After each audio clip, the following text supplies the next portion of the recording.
Hello student, आज हम जैविक विकास की चर्चा करेंगे। जैविक विकास का मतलब है जीवन कब से शुरू हुआ, जीव कब अस्तित्व में आया, इसका हिस्ट्री क्या है, इसका इतिहास क्या है। तो यहां जैविक विकास, इसको हम ऑर्गेनिक इवोल्यूशन कहते हैं। इसको हम कहते हैं ऑर्गेनिक इवोल्यूशन। क्या कहते हैं? Organic evolution. Organic evolution, organic evolution यानी जैविक विकास। यानी जैविक विकास जो है, जीव का विकास जो है क्रमिक हुआ है, इसी को हम जैविक विकास कहते हैं। तो सबसे पहले जीव कहां आया?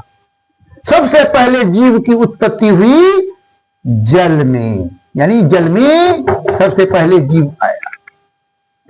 और इसके बाद जीवन आया कहां? स्थल भाग में। इसके बाद जीवन कहां आया? स्पेस में चला गया, आकाश में आ गया। यानी जीवन शुरू हुआ, इसका जर्नी हुआ ऐसे ऐसे जर्नी हुआ, ऐसे जर्नी होते चला गया, ऐसे। यानी जल से चालू हुआ, थल आया और आकाश में आ गया। यानी ये इतने जो जीव हैं इस पृथ्वी पर, तो इनका विकास, इतनी यात्रा करने में कितना समय लगा है? तो 3.5 billions years, billions years 3.5 billions years में जीव की यात्रा जो है जल से लेकर आकाश तक फैला। यानी जीव का अस्तित्व सब जगह है। एरियल लाइफ भी है, लैंड लाइफ, टेरेस्ट्रियल लाइफ भी है, एक्वेटिक लाइफ भी है। तो ये 3.5 बिलियंस ईयर्स लगा। यानी कब शुरू हुआ? 3.5 बिलियन ईयर्स में, कुछ पहले शुरू हुआ।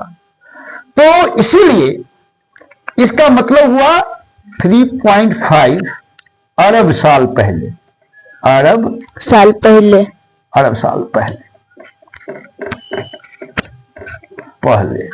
यानी, तो कहां से चालू हुआ? सबसे पहले लिविंग आया जल, इसके स्थल, आकाश। इसीलिए हम कहते हैं ये जैविक विकास है। ये क्या है? 3.5 अरब वर्ष का है विकास। जल स्थल, बिखर गया जल, थल, आकाश। 3.5 साल अरब, 3.5 अरब साल का है विकास। जल 3.5 साल का है विकास। बिखर गया जल, थल, आकाश। तो आप समझ गए, जो ये यात्रा इतने 3.5 अरब साल का है, जैविक यात्रा। आप समझे कि नहीं? यस। तो फिर एक बार गुनगुनाइए, 3 अरब साल का है विकास, बिखर गया जल, थल, आकाश। Thank you.